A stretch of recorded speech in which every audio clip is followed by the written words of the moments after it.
നമസ്കാരം. ദേവസൈന്യയിലേക്കും ആറന്മുള ശ്രീ പാർത്ഥസാരഥി ക്ഷേത്രം ഭാഗം 2ലേക്കും സ്വാഗതം. ക്ഷേത്രത്തെക്കുറിച്ചുള്ള ആദ്യ വിവരണം ലഭിക്കുന്നത് പ്രാചീന കൃതിയായ നമ്മാഴ്വാരുടെ തിരുവായ്മൊഴിയിൽ നിന്നാണ്. ദ്രാവിഡ വേദമെന്നാണ് ഈ കൃതി അറിയപ്പെടുന്നത്.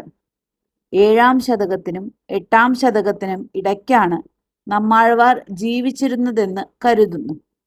ക്ഷേത്രത്തിന് അതിനേക്കാൾ ഏറെ പഴക്കവുമുണ്ടെന്ന് ഇക്കാരണത്താൽ ഊഹിക്കാവുന്നതാണ്. ആറന്മുള വിലാസം ഹംസപ്പാട്ടിൽ കൊല്ലവർഷം 926 ആറന്മുള ഉൾപ്പെട്ട പ്രദേശം മാർത്താണ്ഡവർമ്മ മഹാരാജാവ് പിടിച്ചടക്കിയതായും തിരുവിതാംകൂർ രാജാക്കന്മാർക്ക് ക്ഷേത്ര കാര്യങ്ങളിൽ പ്രത്യേക ശ്രദ്ധയുണ്ടായിരുന്നതായും പറയപ്പെടുന്നു. 1751 മാർത്താണ്ഡവർമ്മയാണ് ക്ഷേത്രത്തിന് ചുറ്റുമതിൽ സ്ഥാപിച്ചത്. അനിഴം തിരുനാൾ മാർത്താണ്ഡവർമ്മയുടെ കാലത്ത് 12 കളഭം ആരംഭിച്ചു. വൃശ്ചികം 1 മുതൽ ഓരോ ദിവസവും ഓരോ അവതാര രൂപത്തിൽ കളഭച്ചാർത്ത് നടത്തുന്നത് ഇന്നും മുടക്കം വരാതെ നടത്തിവരുന്നു. അതിനുശേഷം കാർത്തിക തിരുനാൾ രാമവർമ്മ മഹാരാജാവിൻ്റെ കാലത്ത് ഇന്ന് കാണുന്ന മണ്ഡപം പണി കഴിപ്പിച്ചു. കേണൽ മൺട്രോയുടെ വിളംബരം അനുസരിച്ച് മറ്റ് ക്ഷേത്രങ്ങളോടൊപ്പം ഈ ക്ഷേത്രവും സർക്കാരിന് അധീനമായി. അതിമനോഹരങ്ങളായ ചിത്രപ്പണികൾ ഈ മണ്ഡപത്തിലുണ്ട്. 1895 മൂലം തിരുനാൾ രാമവർമ്മ മഹാരാജാവിൻ്റെ കാലത്ത് ചെമ്പ് കൊടിമരം മാറ്റി തൽസ്ഥാനത്ത് സ്വർണം പൂശിയ കൊടിമരം സ്ഥാപിച്ചു. കേരളീയ വാസ്തുവിദ്യയിൽ നിർമ്മിച്ച കെട്ടിടങ്ങൾക്ക് ഒരു നല്ല ഉദാഹരണമാണ് ആറന്മുള പാർത്ഥസാരഥി ക്ഷേത്രം. ഇവിടുത്തെ പാർത്ഥസാരഥി വിഗ്രഹത്തിന് 6 അടി പൊക്കമുണ്ട്. കിഴക്കോട്ടാണ് ദർശനം. കുരുക്ഷേത്ര യുദ്ധത്തിനിടയിൽ അർജുനന് വിശ്വരൂപം കാട്ടിക്കൊടുക്കുന്ന ഭാവത്തിലുള്ള പ്രതിഷ്ഠയാണ്.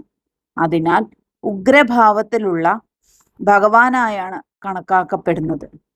കേരളത്തിലെ ശ്രീകൃഷ്ണ ക്ഷേത്രങ്ങളിൽ ഏറ്റവും ഉയരം കൂടിയ വിഗ്രഹം ഇവിടെയാണ്. കേരളീയ വാസ്തുശില്പകലയുടെ നിദർശനമാണ് ആറന്മുള ക്ഷേത്രം. 4 ഗോപുരങ്ങളും 4 മാതൃക പിന്തുടർന്നിരിക്കുന്നു. കിഴക്കേ ഗോപുരം കലാസൗന്ദര്യം പ്രകടമാക്കുന്ന തരത്തിൽ ദാരുശില്പങ്ങൾ നിറഞ്ഞതാണ്. കരിങ്കൽ തൂണുകളിലും കൊത്തുപണികൾ ഉണ്ട്.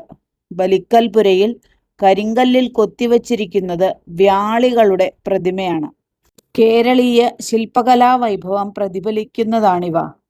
ക്ഷേത്രത്തിൻ്റെ ചുമരുകളെല്ലാം 18ാം നൂറ്റാണ്ടിൽ വരച്ച മനോഹരമായ ചിത്രങ്ങളാൽ അലങ്കൃതമാണ്. കിഴക്കൻ ഗോപുരത്തിലേക്ക് 18 പടികളാണുള്ളത്. ചുറ്റുപാടും നിന്നുള്ള മണ്ണുകൊണ്ട് ഉയർത്തിയെടുത്ത പ്രതലത്തിലാണ് ക്ഷേത്രം.